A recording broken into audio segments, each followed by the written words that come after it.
Tom, obviously this is sort of the card dreams are made of, right? The homecoming, new arena, championship belt on the table in front of you. I feel like it's something that you will enjoy, but are you making sure this week that you need to enjoy it, and are you enjoying this week so far?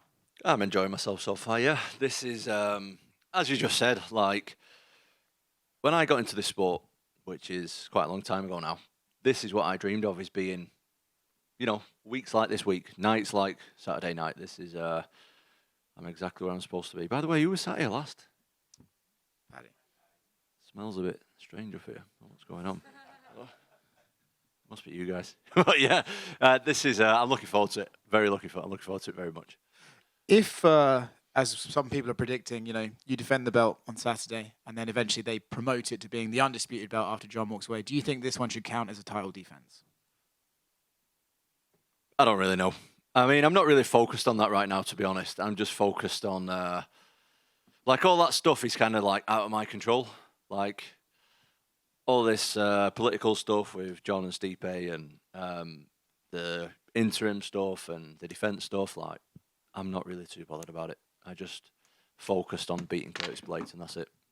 As a percentage, how much harder are your hands after soaking them in the gasoline? Mate, they're like absolute stones. You know what? I seen them new gloves. They sent me some of them new gloves, and they're a lot smaller than the other ones. There's a lot less padded on them, and I just thought, you know what? I need to harden the knuckles up, and that's the only way that I know how. So I've been doing the old gypsy method of dipping them in petrol, and it's they're like rocks, mate. Yeah. Is any part of you concerned about the obvious health risks of putting your hands in petrol for prolonged periods? Which are what? I don't know. I just feel like having a flammable liquid seep into your hands is probably going to cost you at some point. They're doing all right so far, mate. We'll find out on Saturday night, won't we? We'll find out if I get a disgusting knockout on Saturday, you better believe that half of the roster are going to be dipping the knuckles in petrol. So it'll be all good. I know, obviously, like life doesn't really go past this weekend, but should you get the win this weekend, does it make sense for you to be in November in Madison Square Garden in November watching those two fight? I mean, that'll be a lot of fun. I love New York, love MSG, so that would be great. Tom, right here. Before Curtis's last fight, he said that a lot of fans and pundits kind of view him as the gatekeeper of heavyweight. Like, you can't be a contender until you face Curtis. But you yourself said that you take Curtis Blaydes very, very seriously. So do you view Curtis Blaydes as a gatekeeper, or is that just a moniker? No, I don't at all. I think the guy's been in the top 5, top 10 for a long time. He's done basically everything that there is to do apart from win a title. Curtis Blaydes has done so. I respect him a lot. I respect what he's all about. I respect him as a person, as an athlete, everything. And I've taken him. Yeah, whatever. I have taken him very seriously in the build-up, and I am taking this fight very, very seriously. I'm not looking past him at all. Obviously, a lot of people point to your athleticism and speed as kind of what sets you apart in the heavyweight division. Do you think Curtis is that heavyweight that can match you in the athletic department? No. He also, Curtis, obviously, he comes with a very high-level grappling background. You yourself are a black belt. You have a tattoo on your wrist. Normally, when we see two grapplers in there, it can turn into a striking battle. So, how do you rate Curtis Blaydes striking? Well, I think I'm first of all a grappler, but I've also been doing MMA a long time. The same as Curtis is first of all a wrestler, but he's been doing MMA a long time. So, even though we've got like both decent grappling backgrounds, this is an MMA fight. So, I rate Curtis's. I don't know. For me, I think I look at it a little bit different to a lot of other people. Is like I don't look at it like individual stuff. I don't look at it like, oh, this guy's a good wrestler and this guy's a good striker or whatever. Like, this is MMA. I look at MMA as a sport of its own. I don't look at it as 5, 6, 7 different disciplines. Like, for me, it's one discipline. It's the discipline of MMA, and you need to be sufficient standing, grappling, on the ground, on the fence, on your back, on top, doing everything. Like, you need to be good at everything in this sport. So, yeah, we're both decent at grappling, but we're both, top of the top level MMA fighters. So it's going to be interesting. Well, I asked Curtis this too, and I'm curious your thoughts. Do you think heavyweights get credit for being well-rounded martial artists, or because to Curtis said, like, you can't really go in there and trade like lightweights because when you touch them on the chin, you kind of go to sleep. Do you think heavyweights get credit as being well-rounded martial artists? I mean, probably not. Like the definite, like we're definitely getting better in terms of skill, but I think as far as guys who actually are good in all aspects of MMA, I think there's probably 7 or 8 of us who are like elite level at MMA. The other guys are more like guys who can knock you out, and that's really it. Do you know what I mean? And that's MMA's like heavyweight MMA's kind of got its own rules in that regard. At any other division, you need to be like fully skilled everywhere, whereas in the heavyweight division, it's just like there's still guys knocking around who they just need to hit you once, but they're not really great everywhere else. When Curtis fought in Denver, he said he wasn't the biggest fan of fighting at home because you're kind of being pulled in multiple directions. How has it been for you, as the champion fighting at home? Well, I've been pulled in multiple directions, but yeah, it's I mean, it's fine. Like this is my 4th time fighting in the UK actually, and this time I'm not main event, so I'm sure Leon will be able to give you a more accurate response than I am. But I mean, there's definitely a lot of pressure. There's a lot more pressure fighting here than there is anywhere else. But I'm accustomed to the pressure at this point. Like I'm friggin' #1 heavyweight in the world. If I can't deal with pressure now, then I'm probably doing the wrong thing with my life. So I'm all right with it. And last one for me, I don't know if you saw, but on November 1st, they're going to rule out some of the rule changes that are going to allow 12-6 elbows, and they're going to redefine what a grounded opponent is in the octagon. I'm curious, did you hear about this, and what do you make of the rule changes? I heard something about it before, but I weren't really paying attention to what someone was telling me, to be honest. So I think that's pretty good. So they're letting people... What's the second one, sorry? So you need to have more than just your hands. Yeah. You can have to have your elbow, your shoulder, your knee. You can't just kind of posture up with your hand. Yeah, well, I think that's a bit of a silly rule. Anyway, those two, in my opinion, they're good changes. Like they should change them over. And I also think they should allow knees to the head on the ground as well. Well, I guess that kind of is knees to the head on the ground, no? I don't think if they're grounded. No, I think they should allow that. Yeah. John said he's going to try to appeal his previous loss to Matt Hamill because of the 12-6 is now allowed. Do you think it should be overturned to a win? Yeah, I think so. I think it's a silly rule. I don't know if you can do that like 10 years after the fact, though. Maybe, or however long ago it was. Maybe you can. I mean, we talk about John Jones. The guy has his own rules, so maybe he can. Tom, you have the shortest average fight time in UFC history, 2 minutes 10. Now, if you didn't already know that, now you do. Is that something that you want to keep going? You want to hold on to that mantle? I mean, it's nice to have, but it's not something I've tried to have. Do you know what I mean? Like, I always go into a fight, honestly, on the contrary to what people think, I prepare for a hard 5 rounds every time. And I see, I always get the same thing from my opponents on my opponent's team. And it's like, oh, we're going to drag him into deep water. We're going to bring him to a place he's never been before. The reason I've never been to them places before is because no one's good enough to take me yet. And that's not me being cocky. That's the reality of it. So everybody comes in and says, yeah, we're going to drag him into deep water. We're going to take him to this miserable place, blah, blah, blah. Like, brilliant. I'm prepared for it. Take me there, please, because I've never been there and I want to see how it goes myself. It's not, I'm not shying away from that at all. Like, if somebody can take me to the 3rd, 4th, 5th round in a competitive fight, fantastic. Because you've been nowhere close to seeing those rounds. And Curtis's team, they've not tried to keep anything secret. They've said that the aim of the game is to try and dominate you on the ground and split you open with elbows. But they're underestimating your incredible jiu-jitsu, aren't they? Do you feel that that would feed into an aspect of your game that has rarely been seen? I don't think they're underestimating me at all. I think that's just talk. And talk is talk and fighting's fighting. So we'll find out on Saturday. Final one from me. Has it been surreal, when you look back where you were 10 years ago to now seeing that Atherton is featuring very prominently on the UFC Embedded Fight Week? Is that crazy to see, where you're at and, where the town's at as well? Yeah, we'd love to see it. We love to see it as Atherton boys, don't we? Very, very nice. No, it's really nice. Yeah, it's really, really nice. And the people love it as well. Do you know what I mean? There's not a lot happens in that town. So to be able to, and that's not me, I'm not saying anything bad. I'm not saying anything bad. If I can bring some positive light to that, that's fantastic. Are you anticipating another mural, one that you're a bit happier with the arms? Yeah, the arms are very small. I think my arms are quite decent. And then when I seen that, I was like, oh. And I don't know why also. I'm still confused as to why I'm dressed up as a Roman. Like, I don't know why that as a gladiator or whatever it is. I have no idea why that is, but it's of course I'm honoured for having my face up in my hometown in a massive scale at school, but I don't know why as a gladiator. I still don't understand it. Tom, down here to your left. How was the social media detox for you going into this fight? Is the first time you've done it? Yeah, pretty good. Excuse me.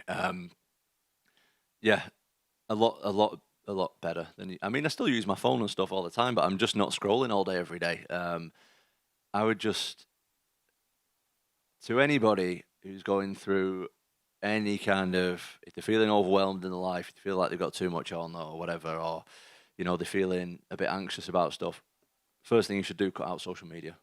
Try a month without it and see how you get on. Do what I did, delete the apps so you can't go back on it again. Because I was seriously addicted to scrolling.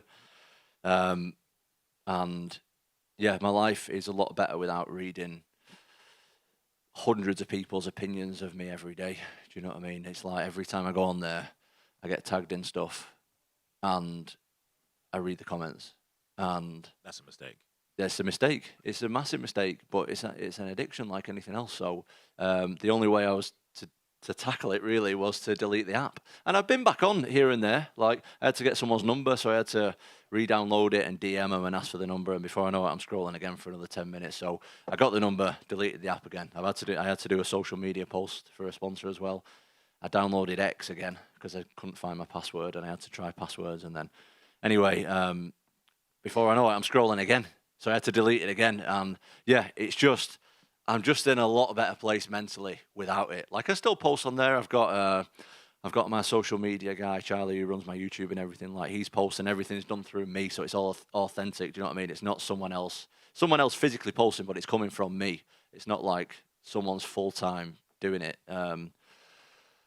But my life's a lot better without reading a load of people's opinions all the time. Honestly, I was at the spot where I was in a point where I didn't even really know my own opinion on stuff anymore because I'm reading too many other people's opinions. I don't know, we're getting a bit deep up here, but it was it was full on, and I'm better off without it. Yeah.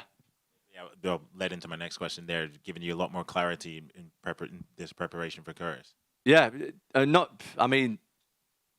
your life and fight preparation coincides a lot in my experience anyway. Like, if I'm not happy in my day-to-day life, I'm not performing too well in the gym. So I'm much happier without social media. I won't be going back on it after my fight either. So I'll, I might download it and have a look here and there, but I'll never have the app on my phone full time again. Never. Fair enough. And last one from me. Where would you rank Curtis in the list of your opponents in terms of overall skill set? Number one. This guy's the hardest fight in my career, easily. Cheers, man. Hey, Tom. I think a lot of people coming into this fight are cottoning on to what you guys are doing in the gym and building that heavyweight kind of super team.